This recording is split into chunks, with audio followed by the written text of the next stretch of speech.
कत्ल क्या था और कातिल कौन था, ये हमसे ज्यादा तुम जानते हो। राजकुमार। वो साल था 1952।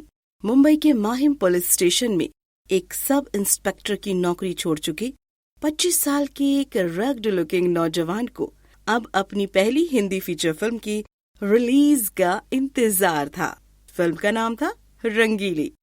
नजम नकवी द्वारा निर्देशित इसमें राजकुमार नामक एक नए हीरो ने काम किया था, लेकिन अफसोस की बात ये रही कि बॉक्स ऑफिस पर ये फिल्म कोई भी हलचल पैदा नहीं कर पाई। जिनके अपने घर शीशे के हों, वो दूसरों पर पत्थर नहीं फेंका करते।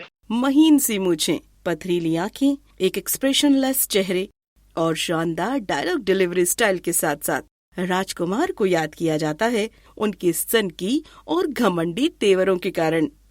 के जानता नहीं कि राणा की शतरंज का घोड़ा अड़ाई घर नहीं चलता, सीधे राजा को मारता है। क्या आप जानते हैं कि जानी के रूप में मशहूर हुए इस एक्टर पर मर्डर का इल्जाम भी लग चुका है। अरे डीके, राणा की मौत इतनी छोटी नहीं जो तुम्हारी मुट्ठी में हो। और तो और राजेश खन्ना से लेकर राज कपूर तक और अमिताभ बच्चन से लेकर प्रकाश मेहरा तक किसी को भी ये अपने सामने कुछ भी नहीं समझते थे और मौका मिलते ही सबकी बेइज्जती कर डालते थे। हमारी चौखट में दाखिल होने के बाद बड़े बड़े बलवान सर झुका देते हैं।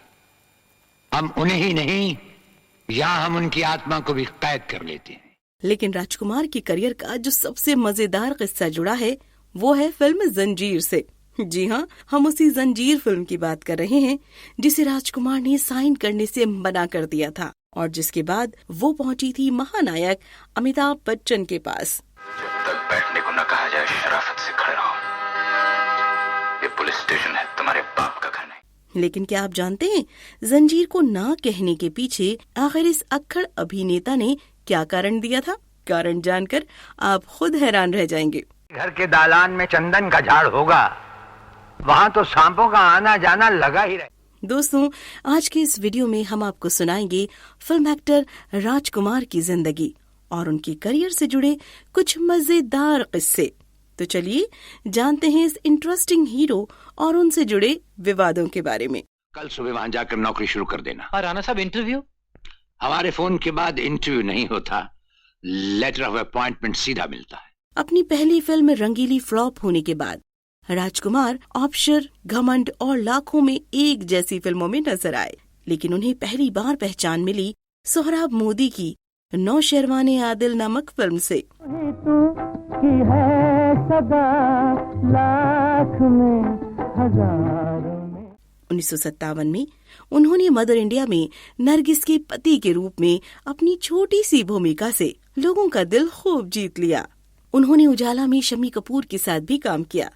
यारो सूरत हमारी पे मत जाओ, यहाँ भी दिल है। इसके बाद उन्होंने दिलीप कुमार के साथ पैगाम में एक मिल वर्कर की भूमिका निभाई। भैया ये नजर उधर सब क्या है? तू नहीं समझेगा रतन, इंसान पत्थर की चोट सह सकता है, लेकिन भैया ये बुरी नजर की आवाज से बचना बहुत।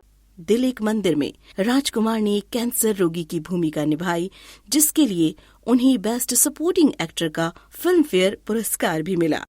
उन्हें 1965 में यश चोपड़ा के पारिवारिक नाटक वक्त में सुनील दत्त, शशि कपूर और बलराज सहानी के साथ में कास्ट किया गया था। ये फिल्म बॉक्स ऑफिस पर सुपरहिट रही। के लिए लोग तरसते हैं और मुझे अपनी छोटी सी जिंदगी में सब मिल चुकी हैं, दौलत, इज्जत और खुशी। उनकी अन्य उल्लेखनीय फिल्मों में हमराज, हीर रांझा, मर्यादा और लाल पत्थर शामिल है। मुझे बचा लीजिए सेठ जी, आज तक आपने मेरे बाल बच्चों की जिंदगी बचाई, आज मेरी इज्जत भी बचा लीजिए। 1972 में पाकीज़ा के बाद वो घर घर में जाने लगे। पाकीज़ा में उन्होंने एक ऐसे रईसजादे की भूमिका निभाई थी जिसे ट्रेन में एक खूबसूरत लड़की के पैरों को देखकर ही उससे मोहब्बत हो जाती है।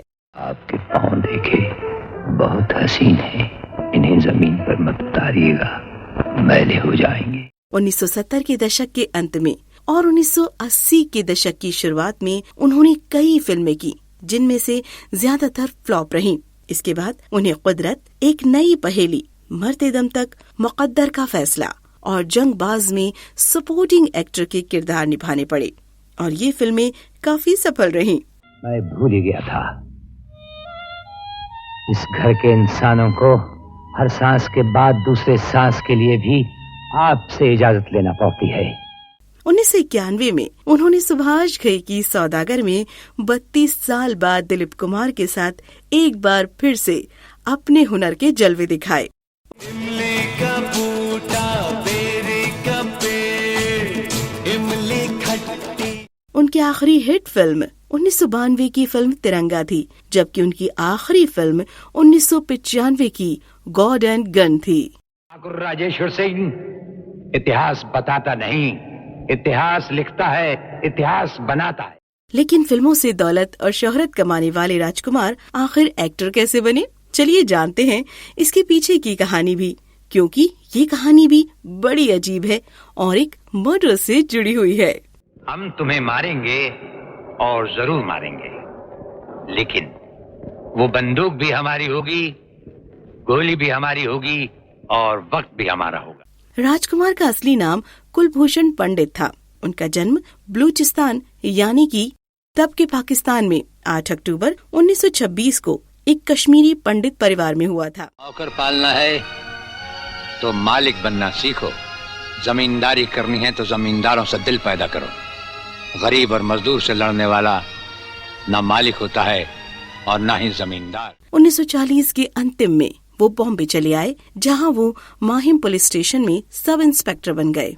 कहते हैं कि पुलिस के स्टेबल करियर को छोड़ हिंदी फिल्म उद्योग की चकाचौंध भरी दुनिया में आने का राजकुमार का कोई भी प्लान नहीं था। एक हत्या के मामले में कथित तौर पर शामिल होने के कारण उन्हें पुलिस की नौकरी छोड़नी पड़ी।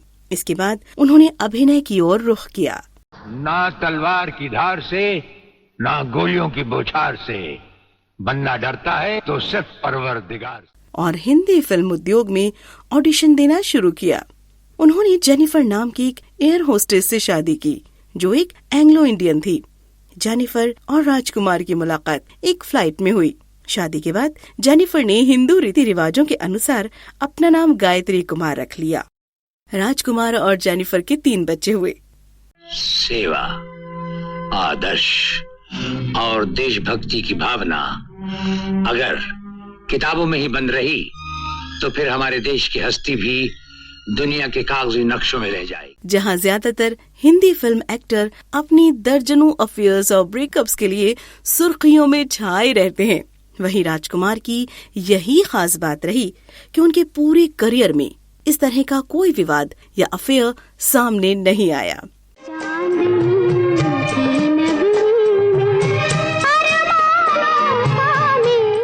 राजकुमार को आज भी यदि सबसे ज्यादा याद किया जाता है तो वो है उनकी दमदार आवाज और उनके खास अंदाज में किए गए डायलॉग डिलीवरी के कारण। कहिए कि शेर को सांप और बिच्छू काटा नहीं करते, दूर ही दूर से रेंगते हुए निकल जाते। कई लोगों के लिए राजकुमार और त्रुटिहीन संवाद अदायगी और स्टाइल स्टेटमेंट पर्यायवाची बन चुके थे।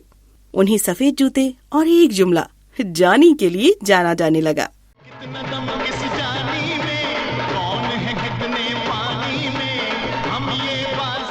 आपके पाँव देखे बहुत हसीन हैं, इन्हें जमीन पर मत उतारिएगा, मैले हो जाएंगे। कमाल अमरोही निर्देशित क्लासिक पाकीज़ा में राजकुमार के जरिए बोले गए ये डायलॉग, आपके पाँव देखे बहुत हसीन है, इन्हें जमीन पर मत उतारिएगा, मैले हो जाएंगे, हिंदी फिल्मों के सबसे रोमांटिक डायलॉग के रूप में जाना जाता है। यहाँ तक कि मीना कुमारी के साथ उनकी ऑन स्क्रीन जोड़ी को कई लोग आज भी हिंदी फिल्म उद्योग की सबसे यादगार रोमांटिक जोड़ी मानते हैं।